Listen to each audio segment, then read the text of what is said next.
everyone, welcome to the HSPF training by DSI. This is video HSPF150.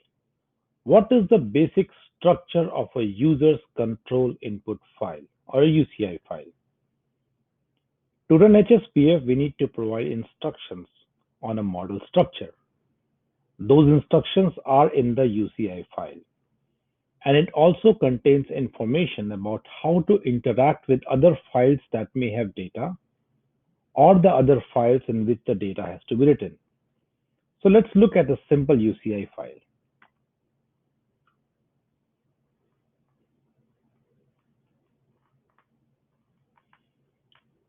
So here I have prepared a simple UCI file. This file is available in the repository and in the link below.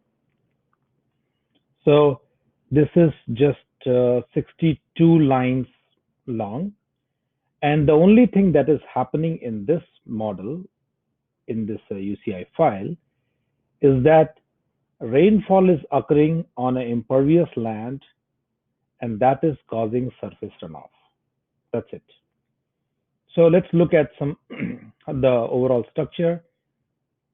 A UCI file always starts with run and ends with end run. Everything is divided into blocks. So for example, this is global block, starts with global, ends with end global. Files block starts with files, ends with files. Then there could be block within block.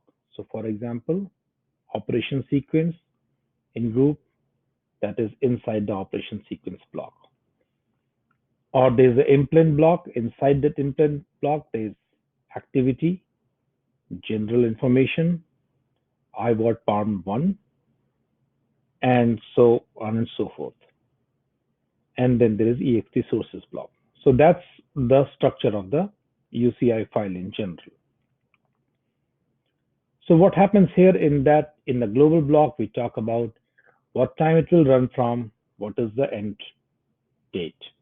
In this case, it's only 1 month of run, so it will run very quick. Files block, it talks about where to read the data from, where to write data out to. So in this case, there's a WDM1 file. We have given it unit number 1. And the name of the file is HSPF_test. That's it. Further, there's operation sequence. There's only one impervious land operation, and the number of that land is 1. We could have hundreds of impervious land operation, and each one of them have to be unique number. Then there is activity block that says that in impervious land, there's activity block that says that we are simulating only water, air temperature, snow, solids, gas, and quality constituents are turned off. This is a general information block that says that impervious land, the time series are in English, and the parameter values are in English units. Printer English metric, that means if you want to output the data in a text format, you will have to give a file number here. And if you give file number here English, it will be in English unit. Here it will be metric unit, and for binary output. And we'll look at those in next few videos. Then there are the other parameters. We'll not go into all the parameters. You can actually look for these parameter values very easily in help manual. So for example, the help manual, if you have a default installation, you will find it in C drive basins 45 docs HSPF CHM. And here it is.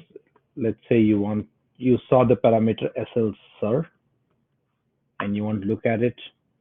So SLSIR is found at 2 places, IWAT Palm 2, IWAT and PWAT Palm 2. You can look at what is the format of that and general definition. You can also look in the functional description that describes how the routing of water works. If further, state variables, that means when the model simulation started. what was the storage on those on that land. This is ext sources. That means the data that is coming from outside. And we have said that we are going to read the data from WDM1. And WDM1, if you remember, that's the file that we referred to in the files block. In that WDM1, we are getting the data from dataset number 1. If you remember from the video 110, we mentioned that every time series has to have a unique dataset number. So this WDM file, WDM1, which is referred to here, HSPF_test. From that WDM file, we have to get the dataset number 1. This member name is same as a TS type, this of the dataset in the WDM file, and this has to match that too. So these three things refer to the dataset. The data that we are reading is in English unit. 0 means whenever the data is not available, assume that it's 0. It is being applied to the impervious land with the operation number 1, and in that impervious land, in the group external, look in the precipitation time series. So for example, let's look at external quickly. EXTNL. So group external is referred for, see, this is for reach res. That means the water bodies. This is for module Perlen. And let's look at it for implant. So for implant, the meteorological time series input.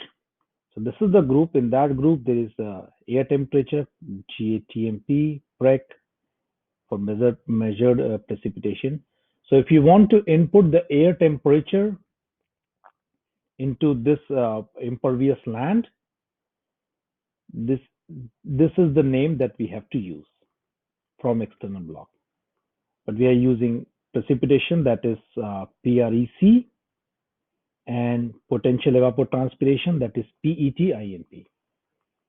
So in this UCI file, what we have done is that we have one impervious land that has certain parameters, length of 100, flow overland, flow length of 100 feet, slope 0.02, 2%, Manning softness coefficient, retention storage. And then we have given two simple time series, and we are going to run it for only 1 month. That's it. So let's run it quickly. Go to start, Win HSPF Lite. Win HSPF Lite is the non-graphical, non-GUI version of HSPF, and Win HSPF has the GUI that we'll look in the next course. So we open this UCI file, and it starts running. It ran immediately because it was a short file. So let's look at it. So it produced this file, echo.out. What is this echo.out? That echo.out has a description of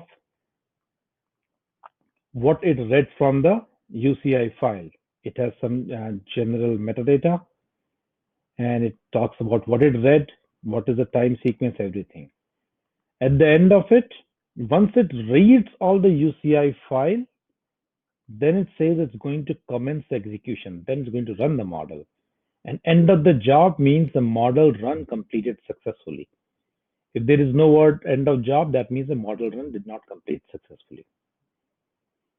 So let's say we want to get this output data in a very specific file. So we can change it. Let's give any unique file number, and HSPF underscore test.ech. One other thing, there's a run interpreter output levels. That means how much information are we going to see in the echo file? Let's say it's 5. So I want to see more information. Save it using Control S. HSPF Lite. We are going to run it again. The run completed again. It was a quick run. So let's look at the UCI file, the echo file. Okay, so now echo file is produced. And then it says that from which table what information was read, and it gives more detail of whatever is in the UCI file, how much it is read when the processing finished. So this interpreter output level can help you debug the issues with the model. One thing I forgot to mention is the units. One, it means that the units of all the parameters in the model are in English unit. If it was 2, that means it was in metric unit. Output and input time series you can control whether you want it in metric unit or whether you want it in English unit. So this is a very simple structure of a UCI file. It does not do much, but in next few videos we learn how to output the data in text format and binary format. See you in the next video. Thank you.